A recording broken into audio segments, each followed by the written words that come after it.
Hello, my name is Carlos Pascual, Senior Vice President for Global Energy and International Affairs at IHS Markit. It's a pleasure to welcome you back to the CERAWeek Conversation series. It's an opportunity for us to have these exclusive conversations with thought leaders in energy, people in industry, government, finance, academia, who are shaping the way the energy world looks in the midst of the COVID pandemic, in the midst of an energy transition. Today, we have an opportunity to focus on Nigeria and the way that energy is a hedge against the virus and part of the stimulus that will bring Nigeria's economy back. And for this conversation, we have the opportunity to have with us Mele Kyari, the Managing Director of Nigeria's National Petroleum Company. Mele, thank you very much for being with us. Thanks for joining today. Thank you very much, Carlos. Good to speak to you today. So today, Mele and I would like to take you through a journey that travels through the context for Nigeria, for what's happened in the world globally over the past week. And from there, we'll come back to Nigeria's situation, the operational issues confronting NNPC, some of the challenges that are facing the government. And we want to close with a statement that Mele wants to offer us about transparency. But Mele, begin with the context. Help our listeners understand what is the context of COVID in Nigeria today? Yes, to us as a country, it means a lot because we're a very resource-dependent country. And not only that, oil and gas accounts for 90% of government revenue. So anything that impacts on government revenue, particularly on petroleum, is a huge issue for our country. But of course, the COVID also throws other challenges at us. That is of the health situation of the country, the reaction that we met as a result of this COVID situation. And the combination of all this is a huge fiscal challenge for our country, in an intervention that is unavoidable to make sure that we contain the pandemic's impact on our country. And overall, it's a massive rebalancing that the industry has to do to respond to this situation. So for us as the national oil company, we're at the center of it all. We guarantee government's revenue. We manage the government assets on behalf of the state. And therefore, any adjustment that we make in terms of balancing our expectations, balancing our project has a direct impact on the entire federation. So for us, COVID is a huge challenge, but it also throws some opportunities at us. Mele, you've talked about how you've been at the center of it all in Nigeria, but you were also at the center of it all in the past week. Nigeria is a member of OPEC. Your country was involved in the negotiations that took place virtually as part of the OPEC Plus group and with the G20. Can you share with us some of your observations where you were participating as Nigeria's national representative to OPEC? Yes, the conference participation is structured in such a way that the Minister of State of Petroleum is the spokesperson for our country. But I have also the privilege of being the Nigerian National Rep. That means that I was party to the meeting, even though I did not make direct contributions. Of course, our inputs are taken on board in responding to the OPEC Plus engagements. What I saw is a dire situation, an extremely desperate situation for the whole OPEC Plus and the partners, including those partners who are not necessarily on the table during those engagements. It was very clear and obvious that we have a huge stockpile of petroleum across the world. Storages are getting filled up. As a matter of fact, we all understand during the meeting that if we don't do anything, by the end of May, there will be no storage anywhere to put petroleum, and therefore it could almost lead to a total crash of the entire oil and gas industry. That is very clear and obvious to all, and taking an action is very obvious. Irrespective of who participates or who doesn't, we almost ultimately know that we'll end up with a situation of a cut. So cutting the cut of 10 million barrels from the OPEC Plus partners is a natural thing to do. It is unavoidable. And the conversations were in such a way that when do we get this done, who do we get signed up as quickly as is possible so that we can take the next step. And this was my perception, and we're completely aligned with that. We know that we are doing things to ramp up our production. We have opportunities to bring our production to a level that never happened. As a matter of fact, a week ago, we were able to get to a level that we never did in 3 years to come. But we also know that you can't continue producing if you can't dispose it. We know that you have to come back from this position to take out the stock so that you can benefit from the revenues that will come from this. So for us, it is a tough decision. but we know it is unavoidable because we also know that if nothing is done, we could end up with 3 million barrels that you cannot take to the market. So that's what I saw. And of course, I also saw the need to bring everybody on the deck, including countries which are traditionally constrained by antitrust considerations, to see the sense in why production has to go down, even if it means some form of curtailment of exports. And this seems to be working. There's nothing on the table to indicate that, but we also know that contribution from non-participants to that platform will make up for the extreme stock that we have, and we'll probably take them out by end of June. Was it a surprise to see the United States around the table of the G20? Yes, absolutely, because it's unavoidable. As we are aware, many of the players in the industry have American origin, particularly the major oil companies, and particularly there are companies that will be impacted, particularly companies that produce the shale oil in the United States. Extremely low prices will mean practically shutting down these assets, and therefore, whether there's if there are no agreements, there's a natural cut in this supply source coming from the United States. So definitely, the United States is an interested party in this, without really getting into any agreement on cut. But it is obvious that this situation has thrown up a challenge that will make those producers to cut productions. And on the basis of very shared, informed self-interest, and the United States needs to know what is happening, needs to encourage and facilitate this process, even if they don't participate directly. And the outcome of it is that when this stock is brought down, everybody will benefit, including the United States-based companies. Let's bring this inevitability back to Nigeria and the actions that you're taking at the Nigerian National Petroleum Company.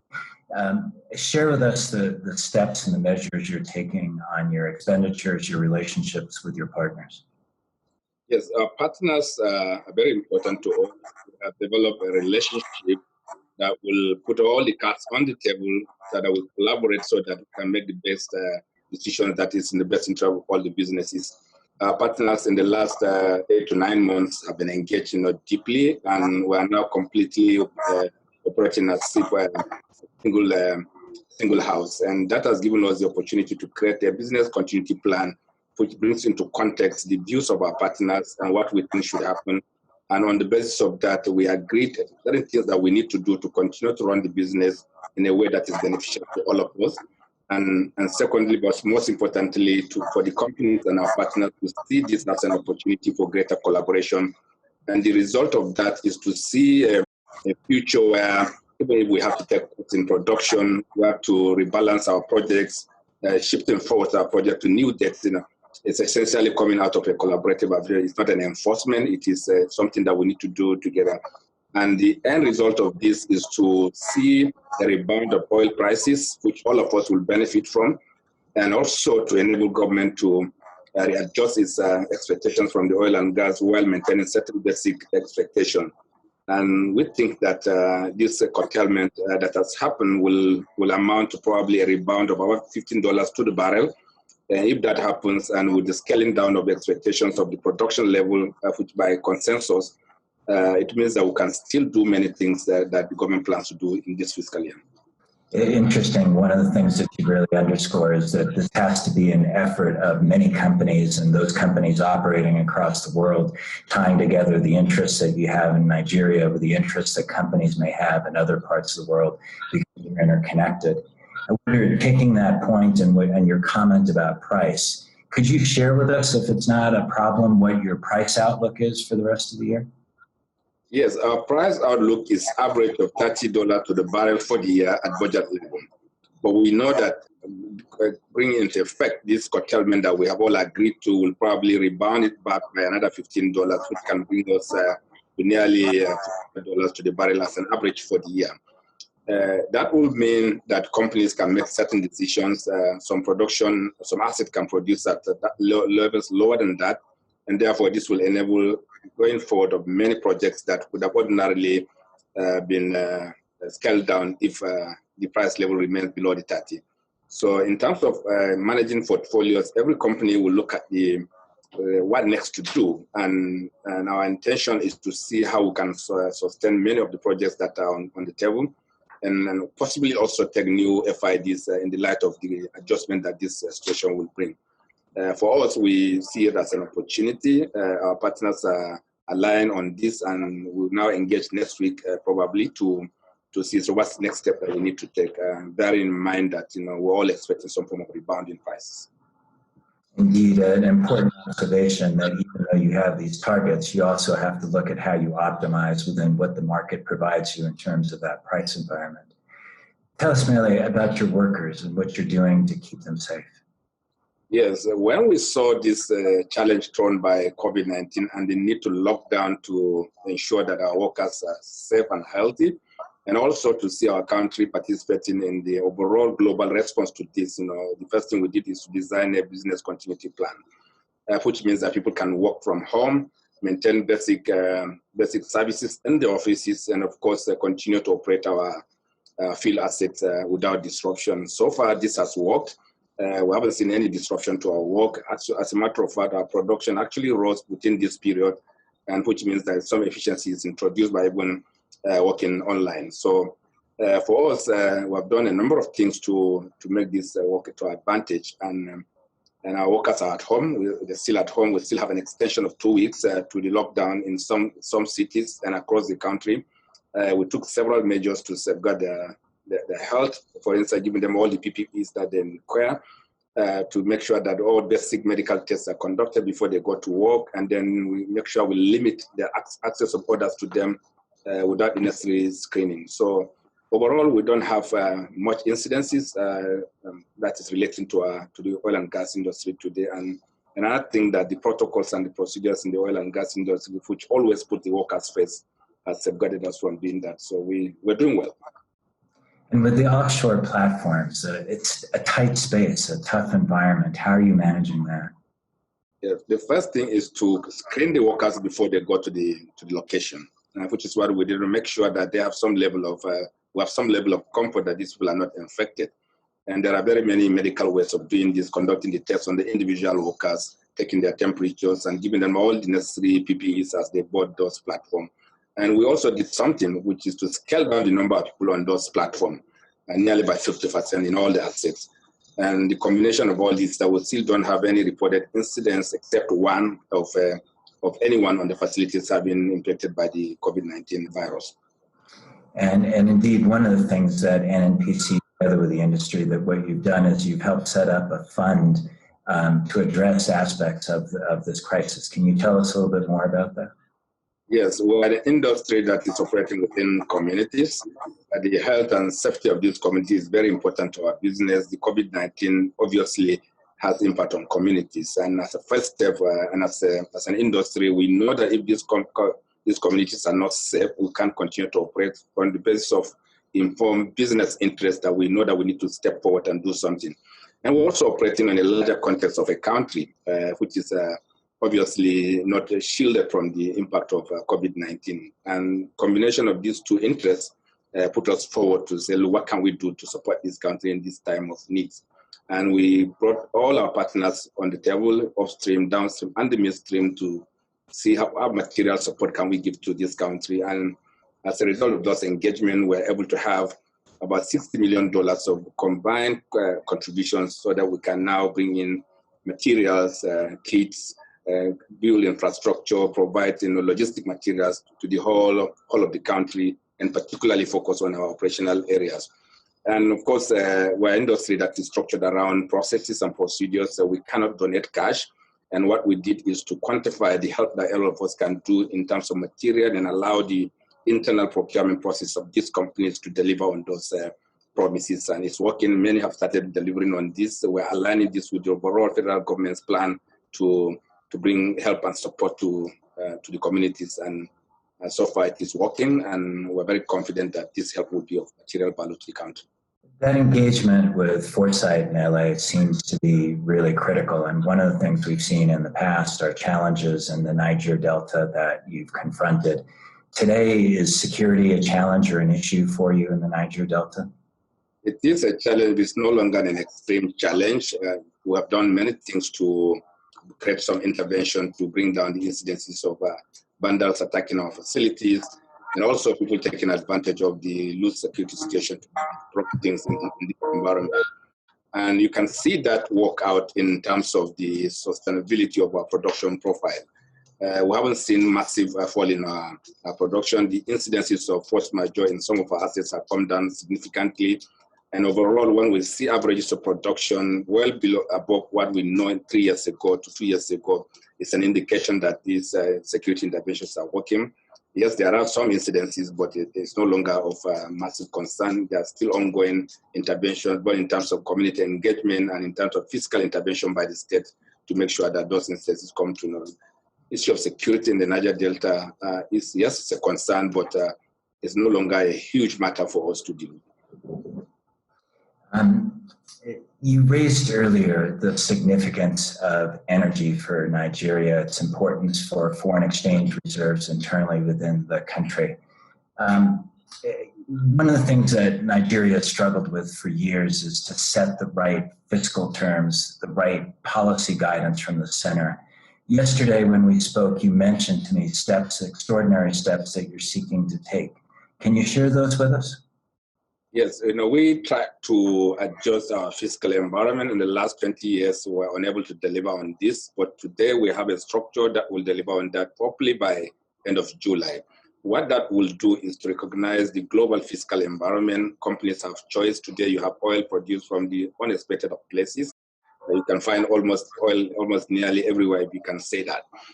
What that means is if countries would like to see investment in their territories, they must make a competitive fiscal environment. And what we're doing now is to recognize this situation and also come up with a fiscal environment that will be competitive, that will be different from what we have today so that we can keep our current investors and attract new investors into our environment. And this is simply a matter of managing our taxation, managing our royalty rates, cost recovery processes, and which the law will recognize all these. And by the time we're done with that, we'll see massive investment coming into our country, particularly at the first level. And of course, we're also going to improve on the governance issues. There are too many institutions managing the oil and gas industry. This new law will make sure that there's some alignment that will be achieved, so that the streamlining of processes are put in place so that we become a very modern oil and gas industry, which, as you may be aware, the structure we're running today has been there since 1969, and we know that modernity has come.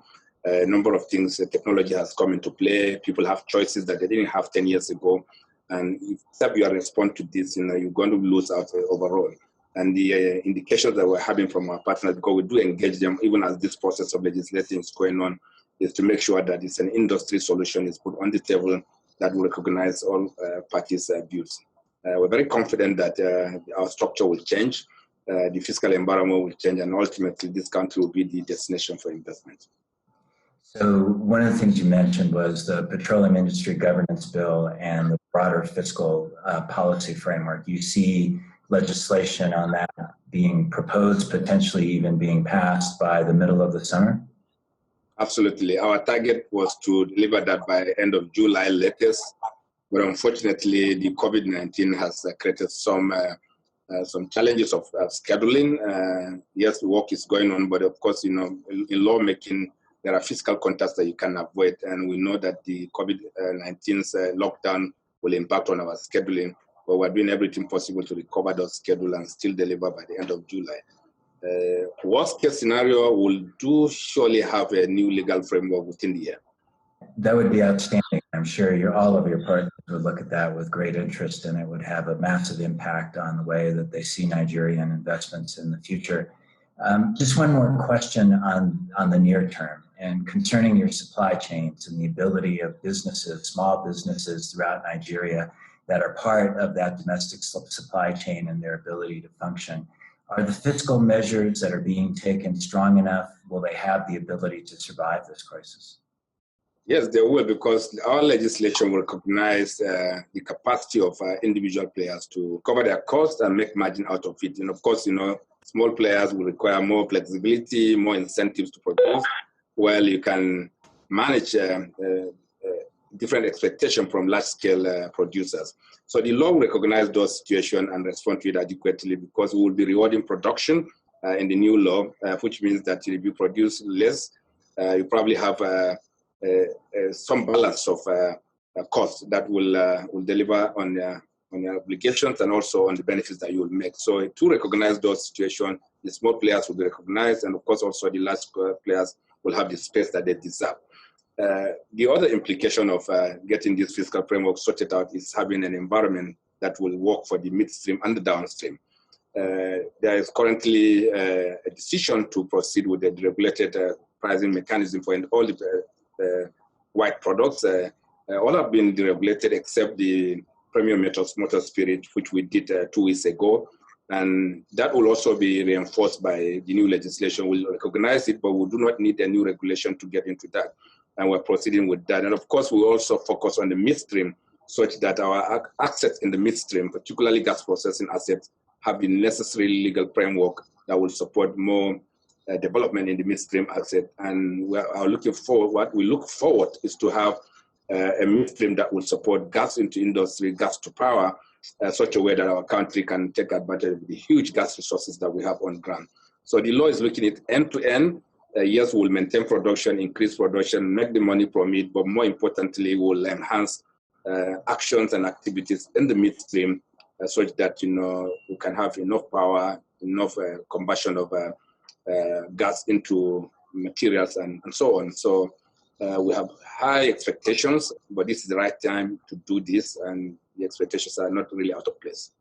To close out this picture, Mele, tell us a little bit about the transparency measures that you're taking at NNPC. Yes, we recognize a huge concern. Of course, they are historical. Maybe we're not communicated enough, but the fact is that everybody thinks NNPC and Nigerian oil and gas industry as in a wide scale as a very opaque situation. We are not transparent. We are not accountable. But that story has changed. We know today that we are the only company in the whole world that will publish its monthly performance and financial report. Nobody does this anywhere in the world, and we know this is a very significant step. And beyond this, NNPC as a company decided to become a partner company for the global EITI. What that means is that this company will have to disclose its processes, its procedures. It has to disclose everything it's doing to all its stakeholders, particularly its shareholders. And the other thing you may wish to note is that we are the only company, national oil company, that signed in for this, except one that is in process. And of all the multinational oil companies that you are aware, only 10 companies sign up to this because that throws extreme responsibility of transparency and accountability to companies that participate in this. The combination of these two is that we're a very different company. We're a company for the future, so that this will enable us to have ability to go outside our shores to do business, to become a global company that people can trust and shareholders can trust. This is our ambition, and we've gone very deep into this, and we're very, very proud as a company that we're doing this.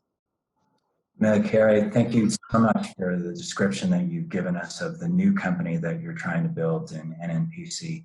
And indeed, you've given us a really unique insight. You've talked about the inevitability of cuts that had to be taken and drove administrative action.